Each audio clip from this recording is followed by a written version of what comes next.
يقول اكو زلمه سوى عمليه بالمستشفى،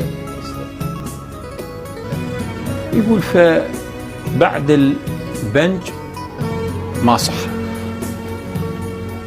يقول الدكاتره بدأوا خافوا من الموضوع، ليش ما صح كذا، ناس تقول دخل بغيبوبه، ناس تقول كذا.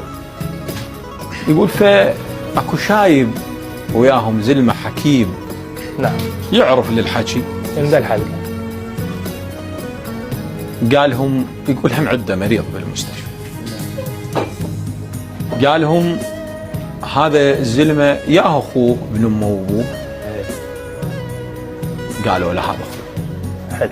قال هم مخروا منه، جر السديه مالته وسطها، قال له افتر علي 3 مرات، الله، وقال له اخويا اخويا اخويا، وبالمره الثالثه تعال لزمه من ايده. يا عمة عيني، يا عمة عيني. يقول هو بدت الناس تشكك شنو هذا، لان تعرف الطب ما يتوافق ويا هاي العرفيات. يقول فافتر علي اخوه، قال له اخويا اخويا 3 مرات، يقولوا لزمه، يقول نشر. الله الله، نشر، صلوا على محمد وكذا وهالشكل. شنو هاي حجي من صارت؟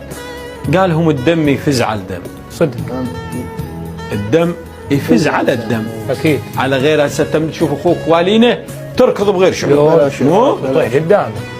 فالدم يفز على الدم، على اخوه فز. صدق. فالاخو اليوم ما يقدر بثمن، اكيد. والاخو هو للضيج. اكيد. فقلت يا قلب من حكي الزالف يمر بيك، وحتى العسل يا لساني يمر بيك.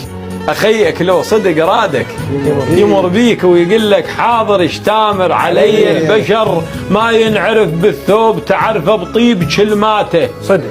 صح المثل لمن قال كل واحد ترى وذاته، يلاقيك بوجه فرحان مو يعطيك علباته.